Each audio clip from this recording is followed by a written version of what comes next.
بسم اللہ الرحمن الرحیم۔ حضرات گرامی، جو نمازی جماعت میں شامل ہوتا ہے اور اس کی رکعت چھوٹ جاتی ہے اس کو مسبوق کہتے ہیں۔ اب وہ اپنی نماز کیسے پوری کرے؟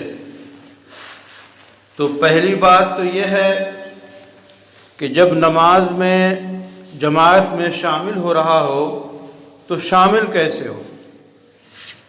عام طور پہ ایسا ہوتا ہے کہ امام رکوع میں ہوتے ہیں تو آنے والا نمازی اس میں شامل ہوتا ہے اور اللہ اکبر رکوع کی جو تکبیر ہوتی ہے وہ اللہ اکبر کہہ کر نماز میں شامل ہوتا ہے۔ تو اس طرح نماز نہیں ہوگی۔ کیوں؟ اس واسطے کہ تکبیر تحریمہ کہنا ضروری ہے۔ نماز کے آغاز کے لیے، شروعات کے لیے اللہ اکبر کہہ کے نماز کا آغاز کیا جاتا ہے۔ تو ضروری ہے کہ پہلے آپ جماعت میں شامل ہونے کے لیے اگر رکوع میں امام ہے تو پہلے تکبیر تحریمہ آپ کہیں اللہ اکبر، اس کے بعد پھر رکوع کی تکبیر کہیں، تب نماز ہوگی، ورنہ نماز نہیں ہوگی۔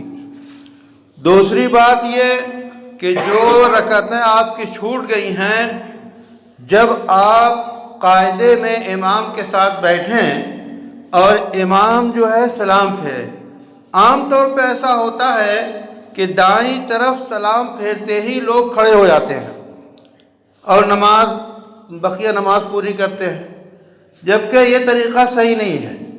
بلکہ امام جب دونوں طرف سلام پھیر لے تب آپ کھڑے ہوں نماز پوری کرنے کے لیے۔ اور اس کے بعد کیوں؟ اس لیے کہ فقہا نے لکھا ہے ممکن ہے امام کو سجدہ سہو کرنا ہو، تو اس وقت اگر آپ ایک ہی طرف سلام پھیرنے پہ کھڑے ہو جائیں گے تو امام سجدہ سہو کرے گا، پھر آپ کو واپس آنا پڑے گا۔ اس لیے اور یہ بھی ہے کہ امام اگر سجدہ سہو کر رہا ہو تو اور آپ کی نماز چھوٹی ہو تو آپ دائیں طرف سلام نہیں پھیریں گے، بلکہ امام کے ساتھ سجدہ سہو ضرور کریں گے، دونوں سجدے کریں گے لیکن سلام نہیں پھیریں گے۔ لیکن اگر پھیر لیا غلطی سے تب نماز ہو جائے گی اور آپ کے اوپر سجدہ سہو واجب نہیں ہوگا۔ اب آپ جب کھڑے ہوئے نماز پوری کرنے کے لیے تو سب سے پہلے آپ ثنا پڑھیں گے۔ ثنا پڑھنے کے بعد اعوذ باللہ پڑھیں گے، بسم اللہ پڑھیں گے، پھر سورہ فاتحہ پڑھیں گے۔ اس طرح نماز پوری کریں گے۔ تو اس کے ساتھ ساتھ ایک بات اور محسوس کی جاتی ہے، وہ یہ ہے کہ جب ہم مسجد میں نماز پڑھنے کے لیے آتے ہیں، خاص طور پہ فجر میں، تو ہم اپنے لباس کا وہ خیال نہیں کرتے جو کرنا چاہیے۔ سونے کے لباس میں، سلیپنگ ڈریس میں، لوور اور ٹی شرٹ اور یہ چیزیں جو پہن کے ہم سوتے ہیں وہی پہن کے سیدھے مسجد چلے آتے ہیں۔ مسجد کے آداب بالکل الگ ہیں۔ قرآن میں ہے کہ ہر نماز کے وقت جو ہے زینت اختیار کرو۔ زینت کیا ہے؟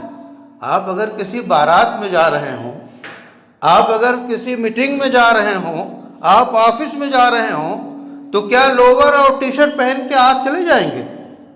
کبھی نہیں جائیں گے۔ اس لیے مسجد میں آئیں تو اچھا لباس پہن کر آئیں۔ ایک عرب عالم تھے، دیوبند میں رہتے تھے، تو جب گرمی میں مئی اور جون میں مسجد میں آتے تو باقاعدہ عبا، قبا اور عمامہ اور پورا ڈریس پہن کر مسجد میں آتے شدید گرمی کے موسم میں، اور جب کمرے میں جاتے تو اپنے سنت اور نفل پڑھنے کے لیے اپنے لباس کم کر دیتے۔ تو لوگوں نے پوچھا کہ آپ ایسا کیوں کرتے ہیں؟ کہنے لگے آفس میں جانے کا ڈریس اور ہے اور اپنے گھر میں رہنے کا ڈریس اور ہے، تو اللہ کی آفس ہے، گویا ہم آفس میں جاتے ہیں مسجد میں، اس واسطے بہترین کپڑے پہن کر اس کا اہتمام کرتے ہیں۔ اور پھر منظر بھی کچھ بدل جاتا ہے۔ اگر آپ لوور پہنے ہوئے ہوں تو جو لوگ پیچھے ہیں ان کے لیے بڑی کوفت کا سامنا ہوتا ہے، بالکل جو ہے بہت سی چیزیں نمایاں ہوتی ہیں۔ تو ڈریس تو ڈھیلا ڈھالا ہونا چاہیے، اگرچہ سطر تو یہ ہے کہ ناف سے لے کے گھٹنوں کے نیچے تک جو ہے آپ پہنے نماز ہو جائے گی، لیکن کیا ایسا کوئی ہے کہ بغیر بنیان کے اور بغیر اس کے صرف ایک چڈا جیسا پہن کے چلا ہے مسجد میں؟ اس لیے مسجد میں آنے کے آداب کو ملحوظ نظر رکھنا چاہیے۔ اللہ سے دعا ہے کہ ہمیں خیر عطا فرمائے، شریعت اور سنت کے مطابق زندگی گزارنے کی توفیق بخشے۔ ربنا تقبل منا انك انت السميع العليم وتب علينا انك انت التواب الرحيم برحمتك يا ارحم الراحمين۔